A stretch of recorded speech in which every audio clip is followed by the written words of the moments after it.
El siguiente segmento tiene contenido o opinión.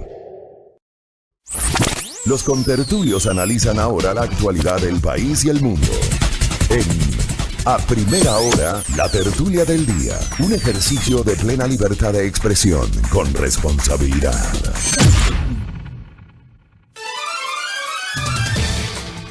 Muy bien, ya entramos en calor, nos sacamos la chaqueta, más allá del frío que está haciendo en la parte exterior, en la calle, abríguese. Las madrugadas, las noches y las primeras horas de la mañana son realmente frías. ¿Qué temperatura tiene tu Déjeme actualizar la temperatura de mi termómetro, 13 grados centígrados.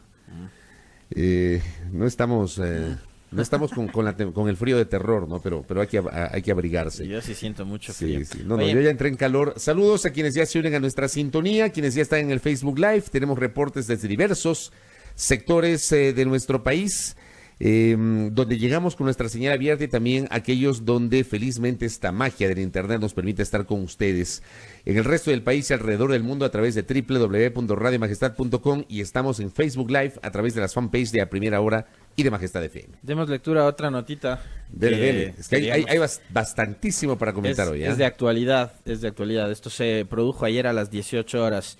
Jorge Calderón, dirigente del taxismo, salió de la cárcel 4 la tarde de este 23 de octubre. Nota de Diario El Comercio. Los compañeros lo levantaron en hombros y vitorearon su nombre. El dirigente del taxismo, Jorge Calderón, salió a las 18 horas de este miércoles 23 de octubre del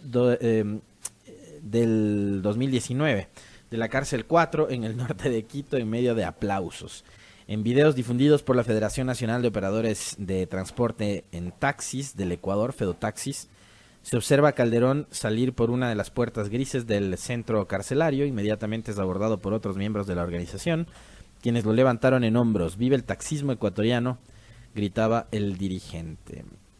Horas antes, 2 jueces del Tribunal de la Corte Provincial de Pichincha dejaron sin efecto la prisión preventiva que pesaba en su contra. Calderón permaneció 19 días en prisión. Fue detenido el pasado 4 de octubre en medio de las movilizaciones que paralizaron el país por las medidas económicas. Este miércoles la Fiscalía señaló que la decisión judicial se tomó pese a que el personal que investigó el caso fundamentó la necesidad de mantener la prisión preventiva. Con la resolución de los 2 jueces, Calderón deberá presentarse una vez por semana ante un juez mientras se desarrolla el proceso legal en su contra. Además, tiene prohibición de salida del país. Es acusado de paralización de servicio público. Muy bien. Bueno, el representante del taxismo, Jorge Calderón, ha sido puesto en libertad, pero tendrá que presentarse ante la autoridad judicial competente con tertulia. Mientras avanza, es decir, se va a poder defender en libertad. Exactamente. Que creo que es lo lógico, me parece que es lo justo en este país, y esto lo hemos comentado en varias ocasiones.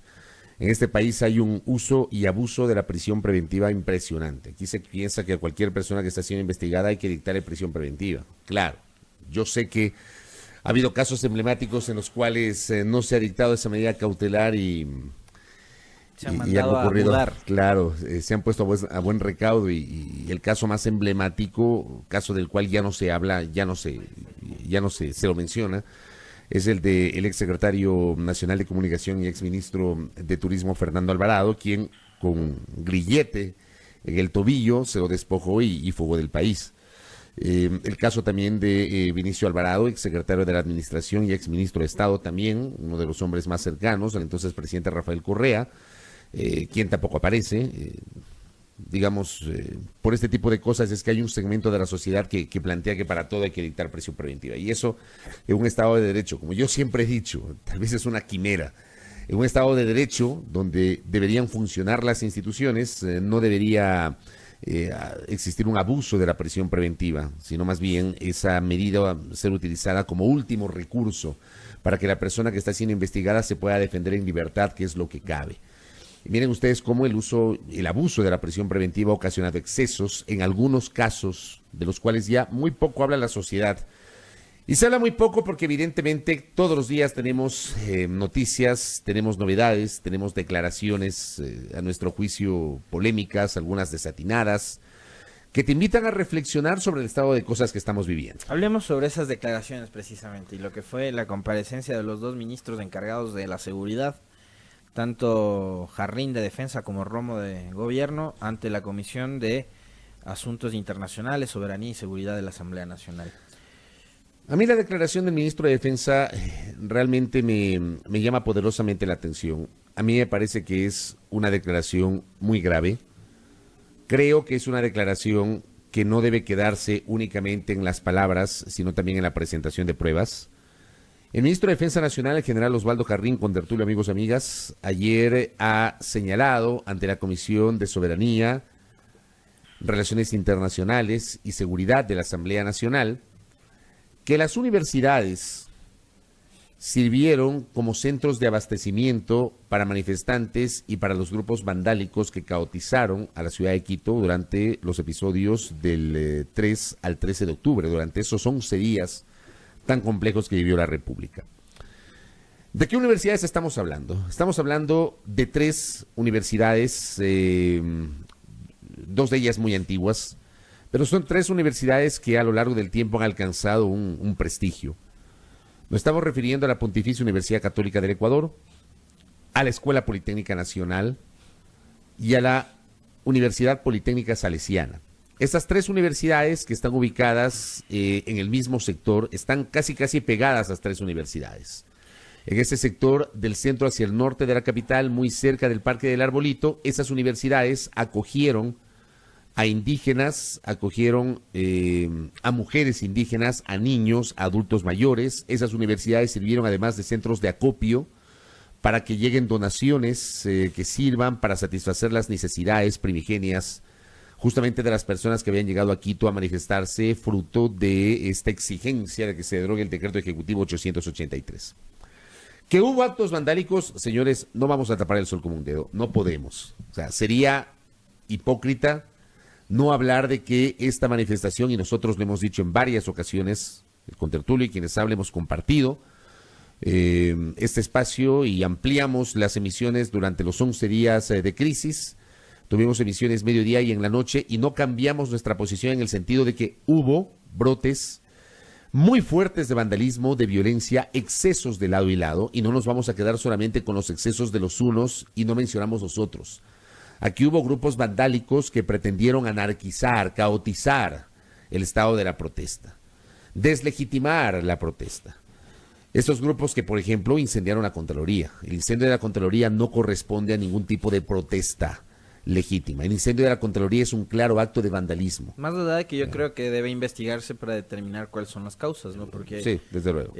Puedes señalar a los grupos vandálicos, como también puedo resultar muy mal pensado y creer que haber dejado que se quemen 4 ocasiones del mismo edificio te llama la atención. Por lo menos te hace dudar. Sí, te llama la atención. Yo estoy de acuerdo contigo.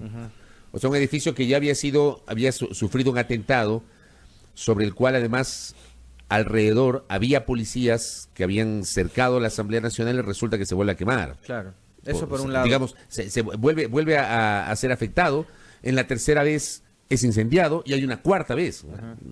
Vandalismo sí, por ejemplo, lo que ocurrió con locales comerciales que están pegaditos ahí a la Contraloría y a la Asamblea. Creo que esos negocios que son de ciudadanos honestos, honrados, que cada día trabajan, que están generando actividad económica, etcétera, eso sí me parece que es un vandalismo del peor, absoluto. Negocios a los que nosotros inclusive hemos acudido alguna vez por la cercanía precisamente con la Asamblea a consumir. Y hoy vemos esos negocios cerrados, esos negocios fueron saqueados, esos negocios fueron destruidos, gente a la que la inversión de toda su vida se les acabó en esos días de paro, ¿no? Sí. Ahí sí yo sí establezco un vandalismo del peor, o sea, vandalismo delincuencial, porque los negocios privados en este caso nada tenían que ver con convertirse en objetivos de la protesta social. O sea, ahí me parece que sí hubo excesos y claro, cuando hablamos de las muertes, ayer la Defensoría del Pueblo informaba que subió a 10 ya el número de fallecidos por las protestas, ya son 10 según la Defensoría. No podemos dejar de hablar de las personas que han resultado heridas, más de 1.300 personas, y de los detenidos. Pero también hay, como dábamos lectura a la nota de Diario El Telégrafo, 435 policías que resultaron afectados. Derechos humanos también tienen los policías. Tienen los policías, desde luego. Que sí, es verdad, como lo han señalado aquí en este espacio de noticias varios de los invitados, lo dijo el primero en mencionar esto fue Pablo Dávalos precisamente, quien tiene el monopolio de la fuerza es la policía y el ejército.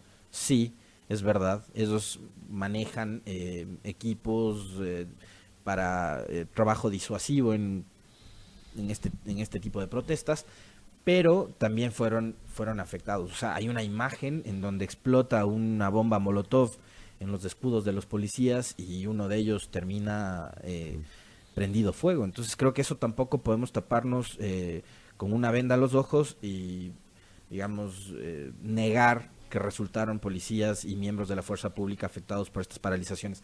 De lado y lado hubo problemas, de lado y lado hubo heridos, de lado y lado hubo excesos, sin duda. Sí, yo comparto aquí. Desde luego. A mí lo que yo cuestiono es que esos excesos son mencionados, son valorados, son condenados dependiendo del sector. O sea, a mí me parece que desde el sector oficial hace falta una mayor autocrítica en torno a los excesos que tuvo la policía. Sí, eso sí, a mí me llamó igual que a ti la atención esta declaración de Jarrín. Y yo me imagino que en las próximas horas con Tertulio debe haber algún tipo de pronunciamiento de manera conjunta, como lo han venido haciendo las universidades, las mencionadas, Católica, Salesiana y Politécnica, con respecto de estas declaraciones del ministro Jarrín, de que estos campus universitarios se convirtieron en centros logísticos de abastecimiento. Sí, de abastecimiento de alimentación, de abastecimiento de, digamos, donaciones, pero ahí no es que se iban a donar voladores o explosivos, pues, ministro. O armas. O armas, claro. Ya, ahí nosotros estuvimos ahí, pudimos presenciar, estuvimos haciendo reportes desde ahí. Lo que la gente iba a donar era comida, ¿no? No te dejaban pasar, uno veía simplemente lo que ingresaba por la puerta de la fachada frontal de la Universidad Salesiana, y lo que ingresaban eran ollas con comida, eran canastillas llenas de panes, muchas cobijas, pañales para los más chiquititos. Y esas eran las donaciones, ¿no? O sea, si era un centro de acopio, me imagino que se refiere a un centro de abastecimiento y acopio de alimentos, pero no es que se convirtieron en arsenales. Pero es que a mí me parece, al menos lo que yo escuché de esa declaración, el ministro no hace una precisión en torno a este tema. Entonces ya queda en el imaginario de la gente determinadas interpretaciones sobre una declaración que, insisto, a mí me parece una declaración totalmente desatinada porque no va acompañada de la explicación correspondiente. O sea, ¿qué significa que las universidades se convirtieron en centros de abastecimiento logístico para manifestantes y grupos vandálicos? ¿Qué significa eso? Yo creo que si es así, con todo respeto, el señor ministro de Defensa Nacional está obligado a presentar las pruebas del caso. Y las universidades, los rectores, tanto de la Politécnica Nacional, cuanto de la Politécnica Salesiana y de la Pontificia Universidad Católica del Ecuador, están obligados además a exigir, me parece a mí, una explicación mucho más pormenorizada en torno a este tema. Porque como hemos señalado, amigos, amigas, desde que culminó la crisis, porque esta crisis nos ha dejado fracturados, y eso hemos insistido, lamentablemente fracturados, pero esta crisis iba a derivar evidentemente en investigaciones, porque hay que investigar, sin duda hay que investigar. Que hubo excesos, los hubo. Hay que investigar a aquellos que protagonizaron esos excesos, a los autores intelectuales y materiales de esos excesos, traducidos en qué, en los actos vandálicos que caotizaron a las ciudades, particularmente a Quito, en donde se sintió con mayor fuerza. Pero desde luego, y hay que respaldar justamente una investigación. ¿Pero cuál investigación? Seria, responsable, transparente, respetando el debido proceso, la presunción de inocencia, etcétera. Que no se convierta en una cacería de brujas.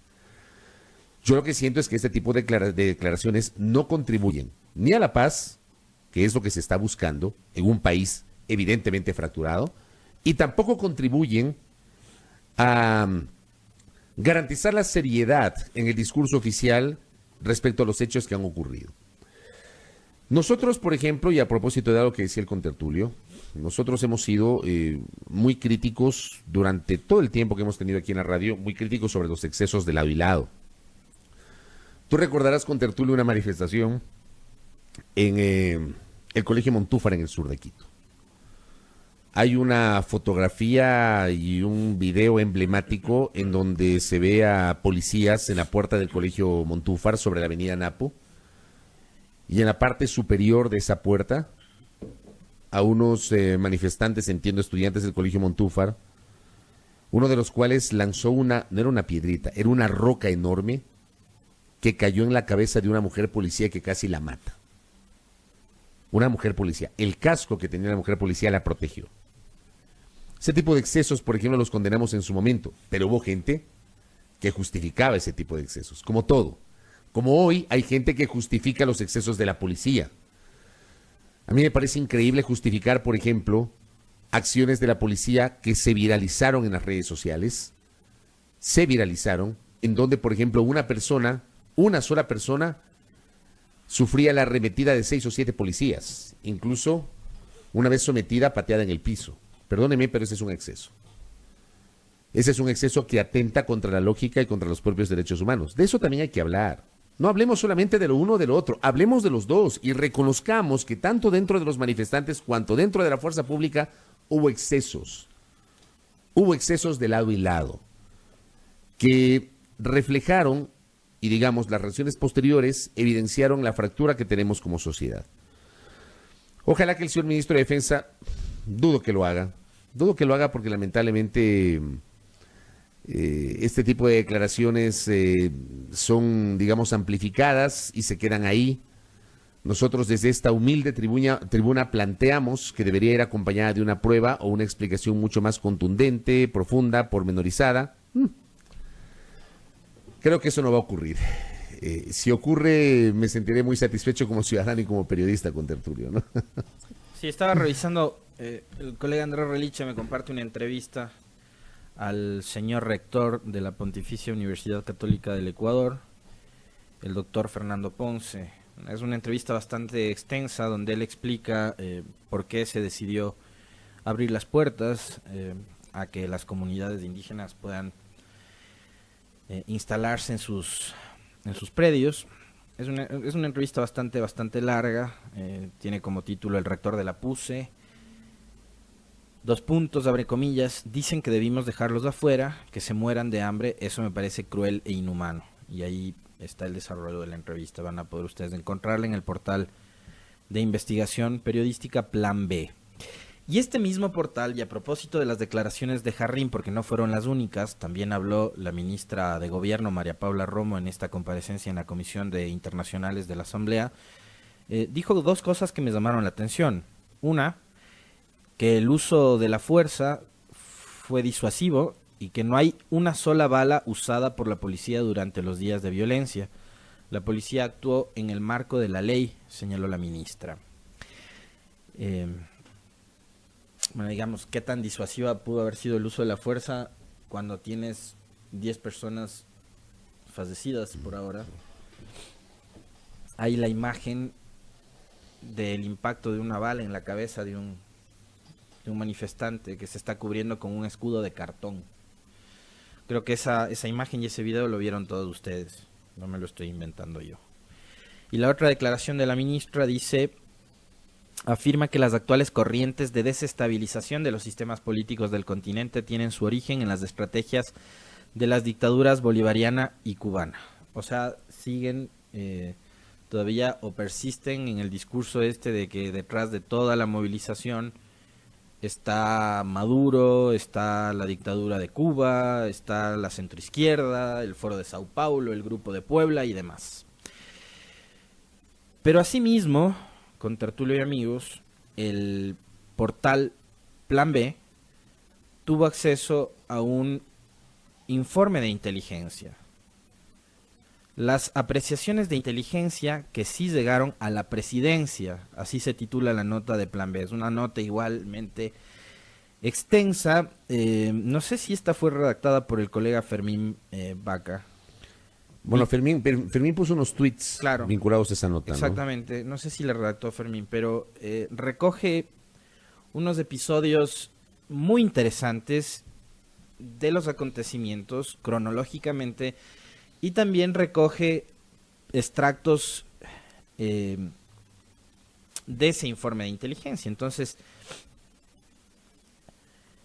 El mismo da cuenta que el 6 de septiembre, en una entrevista en una radio colega acá en la ciudad de Quito, Jaime Vargas dijo cómo sería el paro. 6 de septiembre. 2 puntos. Articulado con otros colectivos y organizaciones sociales como el FUT, toma de vías principales, acciones escalonadas, intervenciones en el territorio.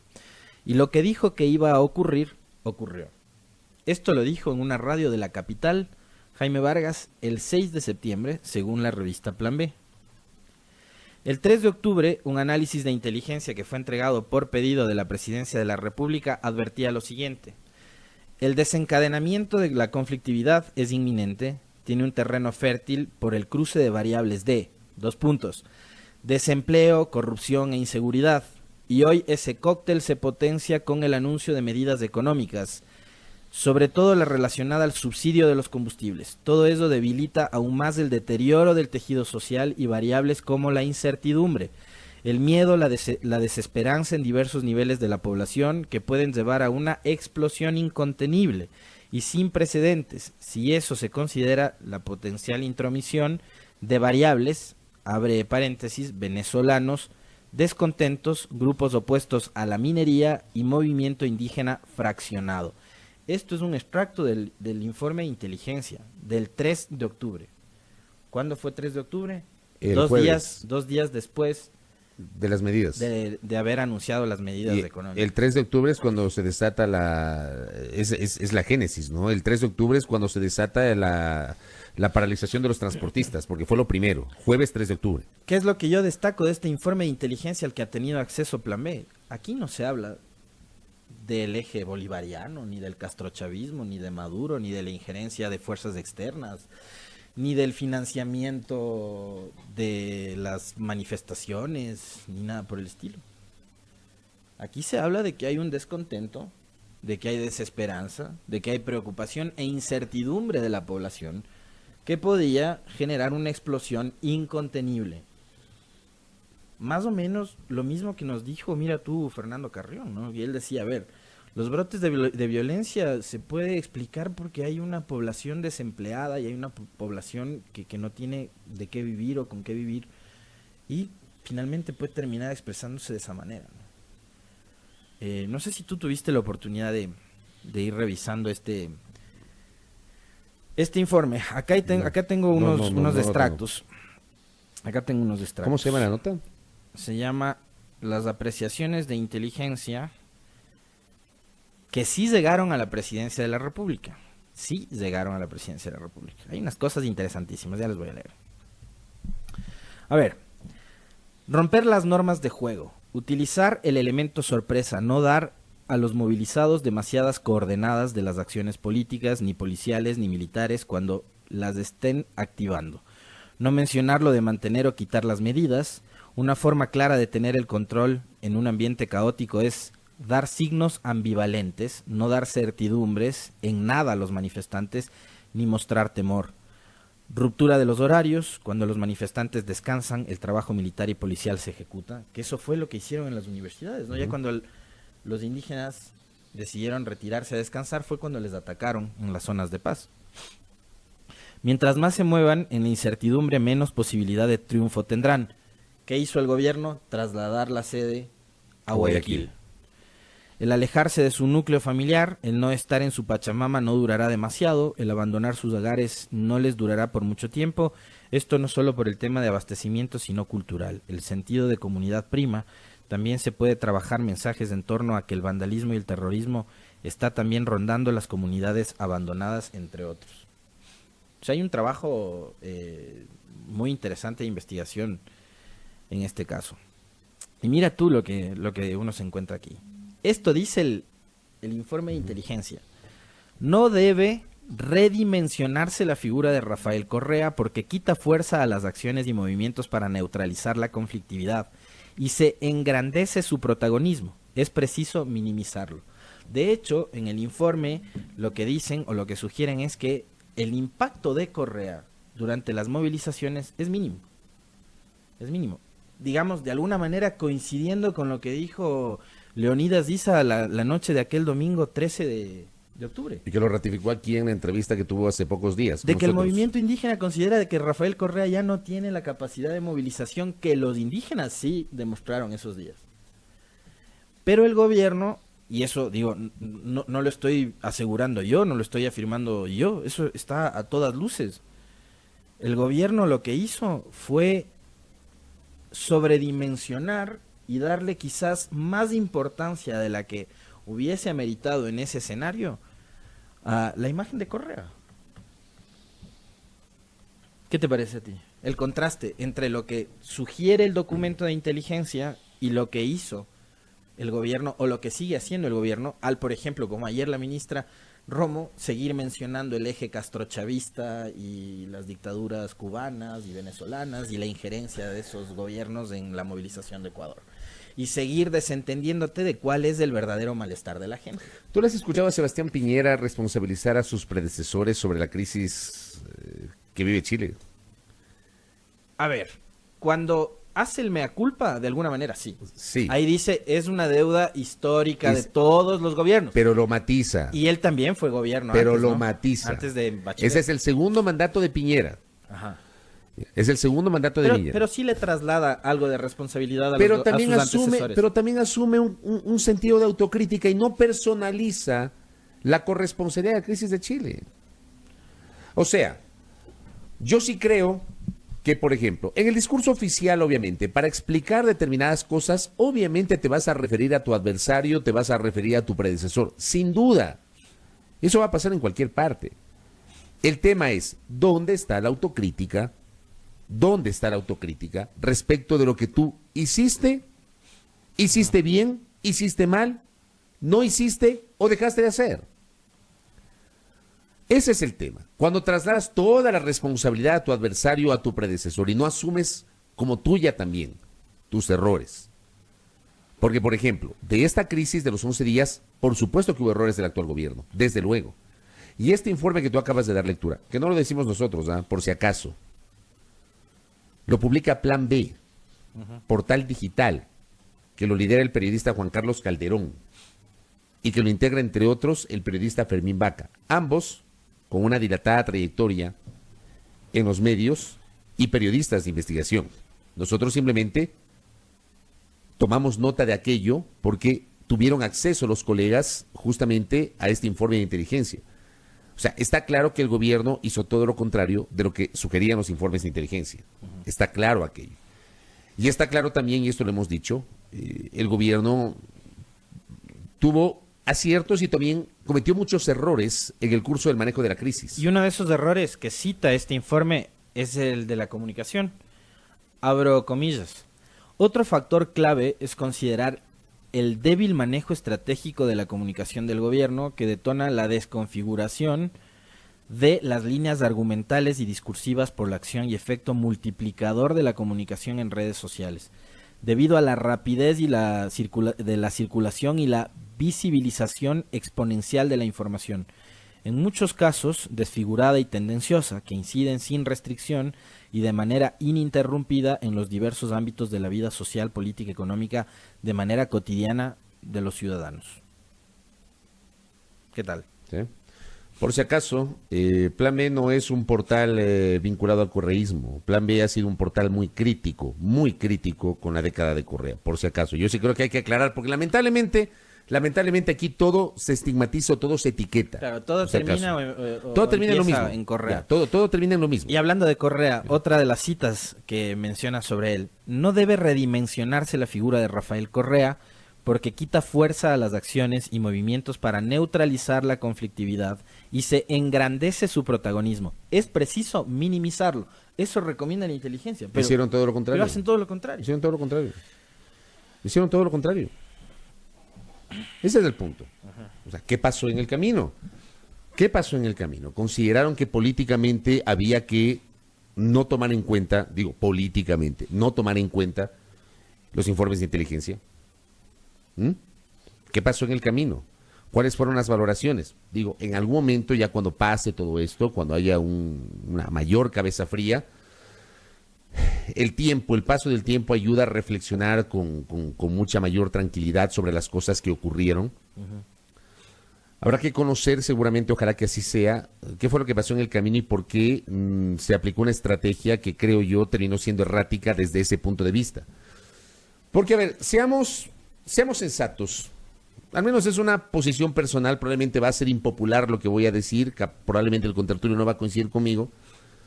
Yo sí creo que fue acertado que el gobierno trasladara la sede a otra ciudad, la sede del gobierno a otra ciudad, por lo que estaba pasando. Y por los antecedentes ocurridos en situaciones similares durante los últimos 40 años de vida democrática de la República. Digamos, desde el punto de vista de estrategia política, fue una decisión acertada. El gobierno no estaba en Quito. Quito era el centro de la controversia y donde las papas quemaban. Y voy a hacer un símil, también va a ser, y fue en su momento una opinión impopular que yo la he mencionado con algunos colegas. El 30 de septiembre del 2010, el gobierno de ese entonces adopta una medida totalmente impopular y cuestionada por el periodismo ecuatoriano, que fue la censura de la información, consagrada en la Constitución, que se permite aplicar durante la emisión de los estados de excepción. El gobierno de Lenín Moreno bien pudo haber accedido a esa censura de la información y haber centralizado, como ocurrió el 30 de septiembre, en un solo medio de comunicación. Así pasó el 30 de septiembre. Hubo una censura consagrada en la Constitución. Fue una medida totalmente impopular, ciertamente. Fue una medida que cayó muy mal al periodismo en aquel tiempo, ciertamente. Pero desde el punto de vista de la estrategia política, fue una medida totalmente acertada. Totalmente acertada. Yo al menos soy de los que piensa así. Yo lo he dicho en varios foros en los cuales me han invitado, o en diálogos con amigos, cuando he sido invitado también a facultades de comunicación a conversar con estudiantes. Yo he señalado, esa medida desde el punto de vista de estrategia política y comunicacional fue una medida genial. Que resulta que complicó el trabajo periodístico, sí, así fue. Pero recordar que el estado de excepción dispone la censura de la información. En este caso, yo sí creo que fue una medida acertada el haber sacado la sede del gobierno de Quito a Guayaquil, sí. ¿Que de allí se tomaron decisiones desatinadas? Sí. O sea, digo, maticemos un poquito el debate, ¿no? Maticemos un poquito el debate. Ahora, esta publicación de Plan B que da cuenta de los informes de inteligencia, sí te invitan a reflexionar en el sentido de que, contertulio, los informes de inteligencia no se refieren solamente a lo ocurrido horas antes del 3 de octubre que desemboca todo o desencadena todo. Empieza con los transportistas, luego se suman los indígenas y finalmente grupos vandálicos. También se sumó la ciudadanía, un segmento de la ciudadanía, hay que decirlo. Hubo gente que salió a las calles, así fue. Hubo gente que no tenía nada que ver con los indígenas y que no tenía nada que ver con los grupos vandálicos, así fue. Gente en los barrios, así fue. Que también hubo grupos vandálicos, ciertamente. No podemos decir que todos son vándalos. Y tampoco podemos decir que todos generaron una protesta legítima porque no fue así. Ahora, ubicándonos en el escenario actual, y a propósito de la serie de mensajes que estamos recibiendo, despojándonos del sesgo, ¿no? Porque enseguida hay gente que todo lo quiere reducir a Correa. Pero ubiquémonos en el momento actual. Hay algo que se trató de posicionar en el posconflicto, en los medios de comunicación, en los discursos oficiales, de que el correísmo desmontó los servicios de inteligencia. Resulta que había, pues, informes de inteligencia. Entonces no desmontaron, pues. Sí servían. El problema es que no los leyeron. O sea, hablemos de temas de actualidad. Claro. Las autoridades y muchísimos analistas y periodistas en medios de comunicación dijeron de que el correísmo desmontó los servicios de inteligencia y de que había que reconfigurar. O sea, me imagino yo que lo que quieren es nuevamente que tanto la policía como el ejército tengan por cuerda separada sus propias unidades de inteligencia, como ocurría antes. Digo, para eso no necesitaban llegar a un momento de explosión social como el que llegamos, era de que lo decidan hace rato. Cuando decidieron disolver la CENAIN, vuelvan al sistema anterior y a la colaboración con la Embajada de Estados Unidos, que les dé computadoras, cámaras, equipos de escuchas, etcétera, ya. Y se acaba el lío, porque había que llegar a este momento. Pero entonces, ahora, con la publicación de Plan B, lo que nos hace pensar es que sí existe inteligencia en el Ecuador. Y una de las conclusiones más importantes que hace este documento es que el descontento no tenía nada que ver con una determinada organización política. Digamos, la CONAIE y el movimiento indígena sí tiene un mayor nivel de organicidad, ¿no? Y de quizás de planificación. Ahí hay un trabajo de base muy importante que finalmente llega al culmen cuando sus dirigentes nacionales en asamblea toman las decisiones, pero ahí hay un trabajo de base. Son diferentes niveles de organización que tiene el movimiento indígena y logran, digamos, llegar a ese estado de la protesta en donde prácticamente se toman la zona del arbolito de la Casa de la Cultura y parte de Quito y hacen que el gobierno tome decisiones como por ejemplo la que tú señalas de trasladar la sede de gobierno a Guayaquil y no sepan cómo contestar y cómo aplacar o neutralizar la protesta. Pasan casi 12 días hasta que el gobierno finalmente, por recomendación también de la inteligencia, que les dice busquen la mediación de Cruz Roja, de Naciones Unidas, de organismos internacionales. Finalmente tratan, creo yo, alargando el cuento de hacer lo que dice el informe de inteligencia, ¿no? Claro, cuando vienes del campo tienes que desapegarte de tus actas, de tu tierra, de tu comunidad, de tus cosas, de tus animales, dejas abandonando tu casa. Ahí hay un arraigo muy muy fuerte. Probablemente el objetivo también era agotarlos, ¿no? Cansarlos, hacer que no resistan más aquí en Quito, pero tampoco creo yo se encontraron con ese nivel de colaboración que hubo de la gente que permanentemente estaba entregando donaciones, ¿no? De alguna forma eso les ayudó a los indígenas a soportar los días que tuvieron que estar fuera de casa. Pero insisto, inteligencia hubo. Este informe y estos informes, vera, ¿no? que es esta nota de Plan B que recoge varios informes, lo confirma. Revela que sí hubo trabajo de inteligencia. ¿Por qué no se aplicó las recomendaciones que dice el informe? Eso ya tendrán que explicar los ministros. No sé si ayer los asambleístas les habrán preguntado sobre esto. No lo sé. A mí me encantaría que vengan aquí Jarrín y Romo y hacerles las preguntas del caso, ¿no? Para ver qué nos dicen. ¿Por qué, a pesar de lo que tú señalas, de que Piñera en Chile coge y dice, a ver, tengo que enfrentar la situación tomando unas nuevas medidas muchísimas, con tinte muchísimo más social, ya no pensando tanto en materia económica, sino pensando ya en lo social? Y después se revela el audio de su esposa, ¿no? En donde dice que vamos a tener que revisar nuestros privilegios y empezar a compartir un poquito más de lo que ganamos y cosas por el estilo. Además, ese con esos audios se delatan ellos mismos. Es un horror, ¿eh? Ese audio es un horror. Pero esa es la clase política que tenemos en Latinoamérica. Yo siempre digo, no solamente hay que ser, sino parecer, ¿no? Ya, pero ves, entonces hasta hubo un proceso de sinceramiento, digamos, por lo menos más interesante, ¿no? En cambio acá, ayer van los ministros y siguen hablando de que las universidades fueron centros de acopio para abastecer a los vándalos, de que el eje castrochavista es el que está detrás de todo esto. Y me parece que siguen sin leer estos informes donde señalan de que hay un descontento por las medidas económicas y por la situación que está atravesando la ciudadanía, o sea, y que tiene que ver también con lo que vienes arrastrando desde hace 2 años atrás y la toma de medidas económicas anunciadas del 1 de octubre por el gobierno. Totalmente. Eso dice el informe de inteligencia, no nos lo estamos inventando nosotros ahorita. Totalmente. Por eso yo te decía, o sea, estamos muy lejos de la autocrítica y estamos muy lejos de bajar las tensiones. Estamos muy lejos. A mí me parece que las declaraciones del Ministerio de Defensa no contribuyen a apaciguar, no contribuyen a pacificar, como tampoco las declaraciones del presidente de la CONAIE. Y lo dijimos ayer. O sea, ni lo uno ni lo otro, señores. Ni lo uno ni lo otro. El presidente de la CONAIE me parece que fue un desaguisado. Creo que es una exageración abrir una indagación previa en la Fiscalía por eso. Y digo, me parece a mí que es una exageración porque habría que ver si efectivamente lo han probado. Por cierto,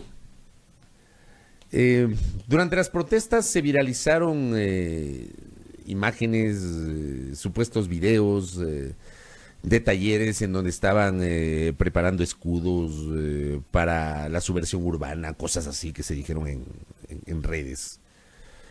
Y menciono el tema de las redes porque es allí en donde con mayor fuerza se sintieron determinados hechos. Muchos de los hechos muchos de los hechos asociados a esta crisis. Yo quisiera saber si finalmente encontraron los talleres donde estaban haciendo los escudos. De eso ya no se habla. ¿Existieron esos talleres aquí en el Ecuador? ¿Correspondieron a imágenes aquí en el Ecuador o no? Si los existieron, creo que lo pertinente es mostrarlos. ¿Quién en los videos? Busquen a las personas que aparecen en los videos. Digo, si son Porque también ecuatorianos puede o no. ser un tema actuado, ¿no? Si son O sea, ecuatorianos yo sí o no. soy bien mal pensado.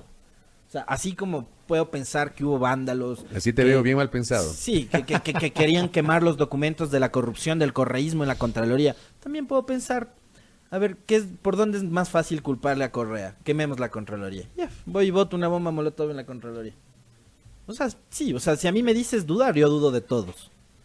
Dudo de los manifestantes, dudo de los policías, dudo de los militares, dudo de los indígenas, dudo del gobierno, dudo de todos. Es que yo no me voy a quedar con una verdad. Porque no hay una verdad con Tertulio. En este caso no hay una verdad. Y yo sí insisto, ojalá en algún momento, superando toda esta crisis, este desastre que se ha desatado en el país en estos 2 años y medio, ojalá podamos saber la verdad. De absolutamente todo. Yo quiero saber la verdad de si Correa es un ladrón. Quiero saber la verdad. De si Glass es un ladrón. Quiero saber la verdad. Pero también quiero saber la verdad sobre los acontecimientos de estos días.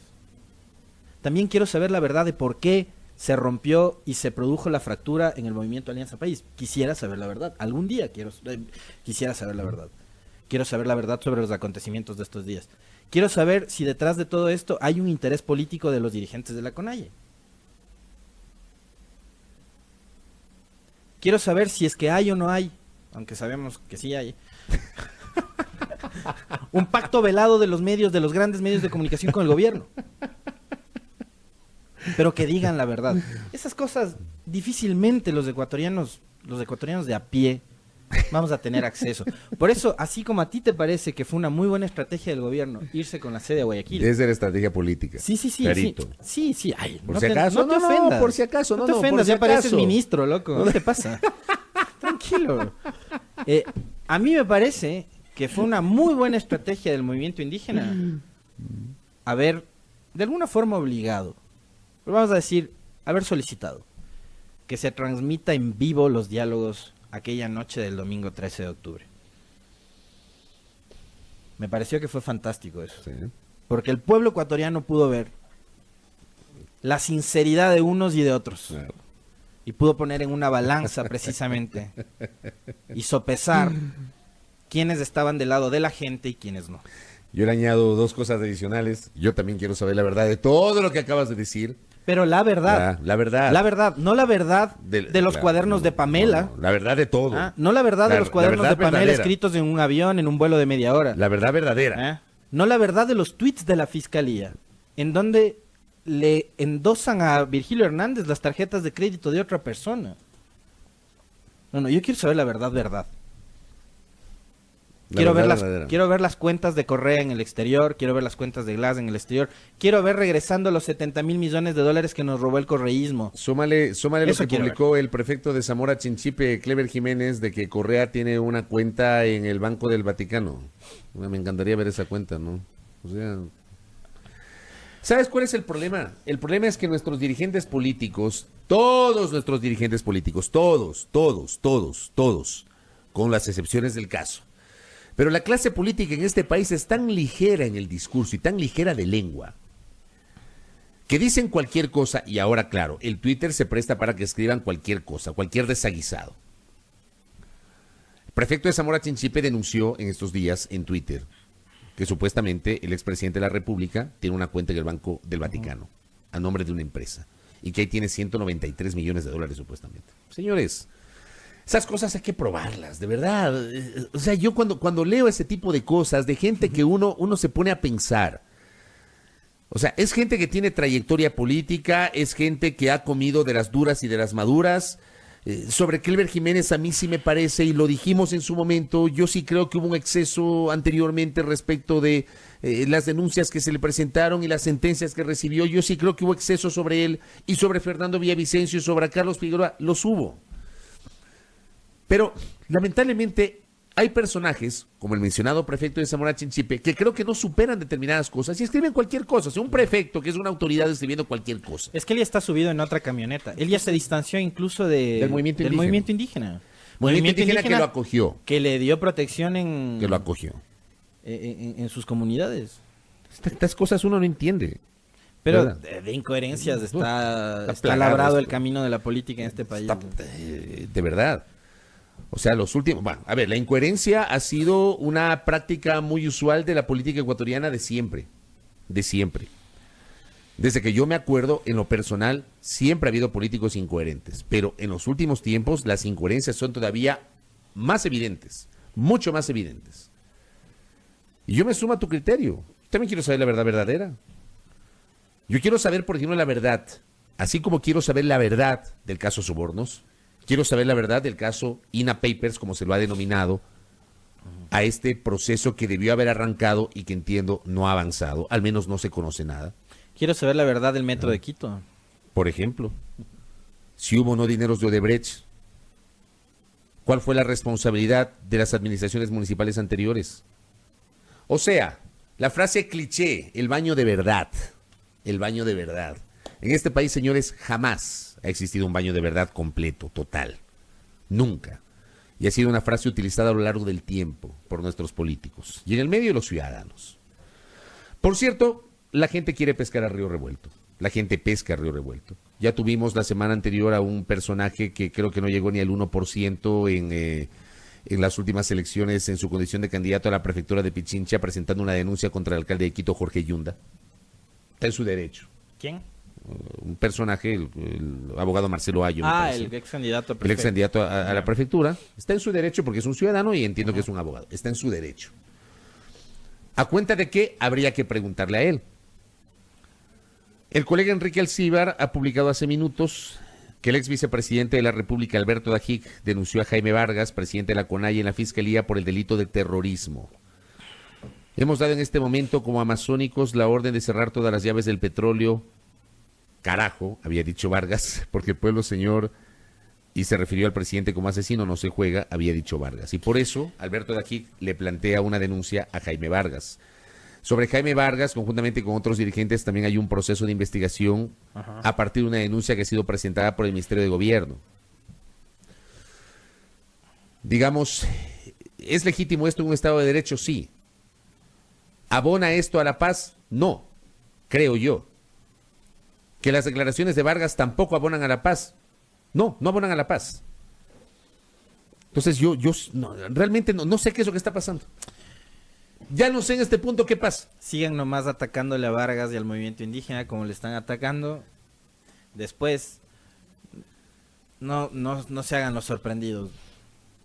Porque si algo han hecho mal los políticos durante estos 2 años y medio, y quizás un poquito más atrás, le incluyo a Correa también, que leyó mal la política hace rato, es no entender el momento que estamos viviendo. Yo no sé en este momento en quién cree más la gente, si en Vargas o en Isa o en Dajic. Habría que hacer una medición, ¿no? Sería interesantísimo ver quién tiene más credibilidad en el Ecuador. Si la clase política tradicional o los dirigentes indígenas, que creo yo a muchos, y yo me incluyo, me sorprendieron en su exposición aquel domingo en la noche. No digo que coincida absolutamente con todo, pero yo creo que el movimiento indígena sintonizó muchísimo más con las necesidades de la gran mayoría de gente, a pesar de que hay sectores que los minimizan y los discriminan diciendo que solo representan al 7% de la población en Ecuador. Puede ser, capaz que los indígenas en el Ecuador, en el mapa demográfico, son solo el 7%. Pero capaz que la gran mayoría, esa gran mayoría a la que le cuesta cada día llenar la mesa, parar la olla, claro, pagar la pensión, pagar el arriendo, pagar las cuotas, capaz que esos sí están de acuerdo con las demandas del pueblo indígena. Minimizar me parece a mí que no ha sido la mejor estrategia, está demostrado. Discriminar no ha sido la mejor estrategia. Y digo, vamos a ver, ¿no? Vamos a ver. Si quienes tienen la razón a la larga, esto se decidirá democráticamente en las urnas más adelante. Sí, sí, de acuerdo, de acuerdo. Muy bien. Al cerrar me quedo con un mensaje que había tuiteado hace pocos días. A propósito del comentario de la verdad, ¿De qué? suscribo lo que acaba de decir Winnie Flores. ¿Qué dice Winnie Flores? Saber la verdad sobre el acuerdo firmado con el Fondo Monetario Internacional. Ah, por supuesto. Ojalá algún día los ecuatorianos también sepamos la verdad sobre el acuerdo con el fondo. Ayer Jaime Gallegos decía que ya no está colgada la versión en inglés, que es la versión completa. María Laura Patiño, quien es una